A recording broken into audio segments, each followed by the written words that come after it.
E aí, gurizada, beleza? Porto Alegre, dia 30 de janeiro de 2023, Barrazenha.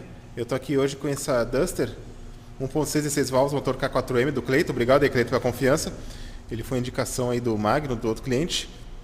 Ele queria fazer uma revisão aí, né? Aquela revisão periódica. Ele pediu até uns orçamentos de freio, suspensão, né? Aí eu conversei com ele, daí ele falou que freio nunca fez, daí queria saber, né? E suspensão ele disse que já tinha feito, mas não estava achando boa, com barulho. Aí eu disse, o ideal era dar uma olhada antes para ver se realmente tem que trocar amortecedor, pastilha, né? Tudo é bom fazer uma inspeção antes.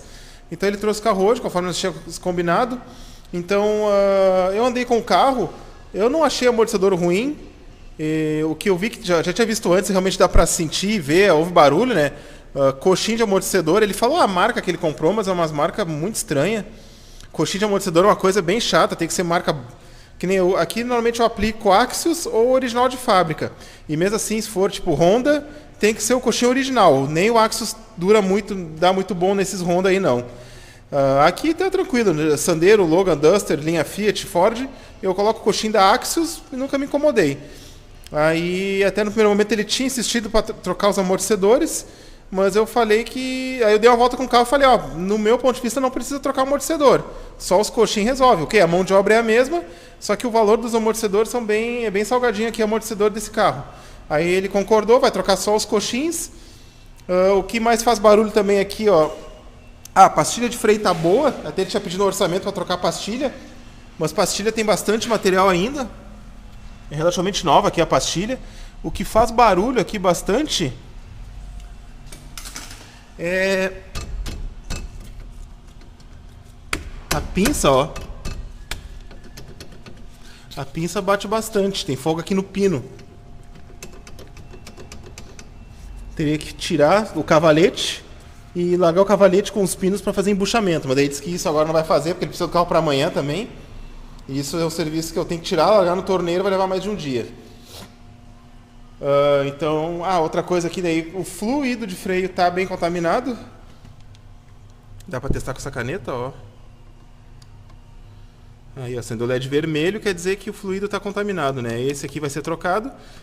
Até o reservatório aqui do radiador, ele disse que está com aditivo, até não cheguei a inspecionar, né? Mas ele disse que está com aditivo, até passei o orçamento para trocar só o reservatório aqui, né? Mas no momento também já estourou o orçamento, ele não vai fazer. Uma coisa também que ele reclamou que às vezes já acendeu a luz da injeção por problema no catalisador. Como é que funciona? Os veículos a partir ali, pelo menos no Brasil, a partir de 2007, já tem uma sonda lambda, um sensor depois do catalisador no escapamento, para verificar se o catalisador ainda está cumprindo a função dele, que é filtrar o monóxido de carbono. Como é que funciona? O motor queima gasolina e ar, e isso gera monóxido de carbono, que é bem poluente. Então aqui no escapamento tem uma cerâmica, dentro do escapamento, né, que acaba filtrando esses gases.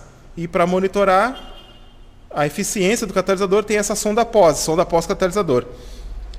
Aí eu expliquei para ele, né, que uma solução, como a sonda pós não afeta o desempenho do veículo, é só para avisar que está poluindo mais, dá para colocar um prolongador, que é essa peça aqui, dá para botar um prolongador na sonda pós para enganar a leitura dela. De novo, não afeta o funcionamento do veículo. Estou frisando bem porque eu tenho um vídeo só disso e o pessoal ainda pergunta, meu carro está gastando, meu carro está falhando, será que pode ser isso? Não, sonda pós não afeta o funcionamento do veículo. Só vai ficar a luz da injeção acesa. O problema também é que a luz da injeção acende por N motivos. Daqui a pouco tu tem um problema, a luz da injeção está acesa e se tu não passar a scanner para ver o erro, tu vai achar que é só catalisador. Então o que eu vou fazer aqui, né? Eu vou já drenar o fluido de freio, deixar o sangrador aberto para sair esse fluido velho. Vou desmontando a suspensão para poder trocar os coxins e vou instalar também o prolongador na sonda ali. Eu já mostro para vocês daí. Vou mostrar para vocês aqui o detalhe do coxinho, coxinho do amortecedor.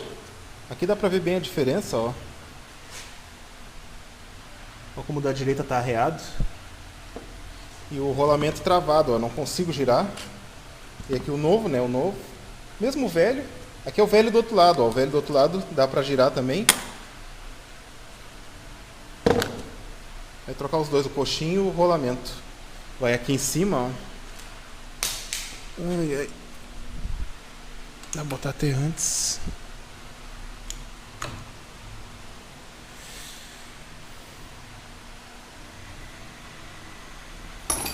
Aí ele tem a porca que vai aqui, passa pelo meio do rolamento.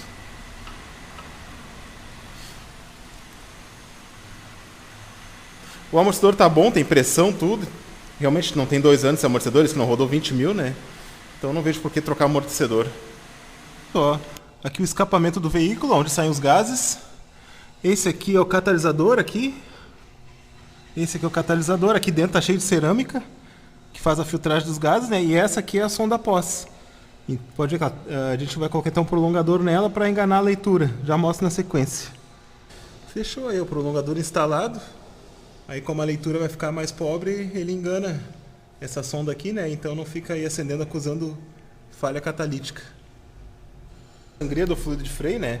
Eu esvaziei só as rodas dianteiras, mas tem que fazer a sangria nas 4 rodas, para as 4 rodas ficarem com fluido novo, né? E se... até esqueci de olhar antes, esse cara aqui tem atuador hidráulico de embreagem. Se ele tiver atuador hidráulico, fazer a sangria dele também. Já olho na sequência aqui se ele tem atuador hidráulico. Aí é bem tranquilo. É só abrir uma roda de cada vez aqui.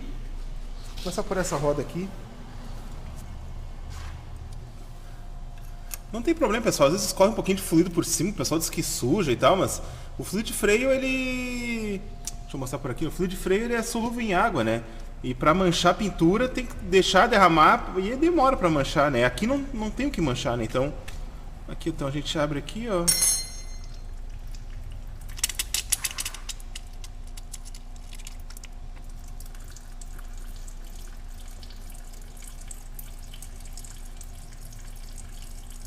Como tem pressão do compressor aqui, ele acaba sai com bastante pressão aí, ó. Agora já pronto, já saiu bastante fluido.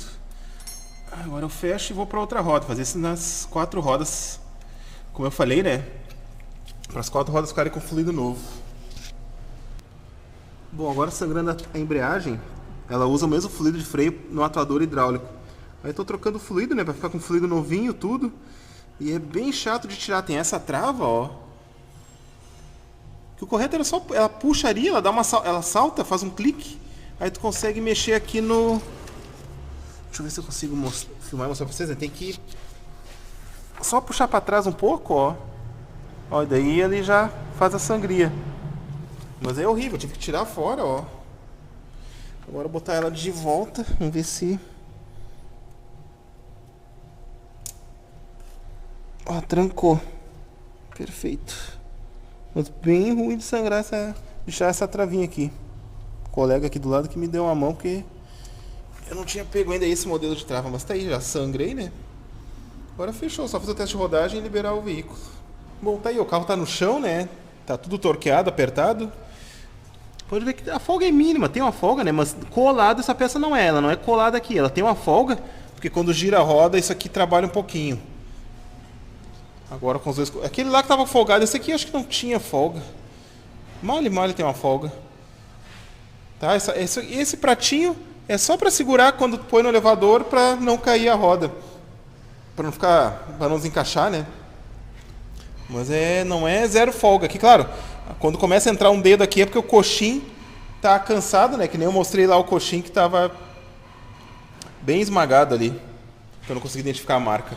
O outro era original ainda do carro. Eu tinha entendido que o Cleiton disse que trocou os dois, né? Mas um ali era original. Acho que nunca foi trocado, não. Fechou, pessoal. A revisão da Duster está concluída. Parou aquela estalaçada quando virava o volante, fazia uma barulheira. Tem um pouquinho de barulho das pinças de freio, estão batendo, né? E o cilindro do GNV tá também lá, fixado de uma maneira lá que não tem como ficar fixo mesmo. Mas isso aí então, tá finalizada a revisão. Tá, obrigado aí você tá assistindo, obrigado ao Cleiton pela confiança. Se quiser fazer a manutenção aqui comigo, é só entrar em contato por WhatsApp, meio telefone. A gente aí consegue montar um pré-orçamento por telefone aí, por e-mail, se você já souber o que tem que fazer, né? Ou no WhatsApp é melhor o WhatsApp. Tá? A gente consegue montar um pré-orçamento, se você passar o que quer, né? Só que se o carro tiver defeito, falhando, aí não tem como, né? Daí tem que fazer um diagnóstico antes. Aí a gente agenda um dia de seu carro zero, beleza? Feito então, aquele abraço.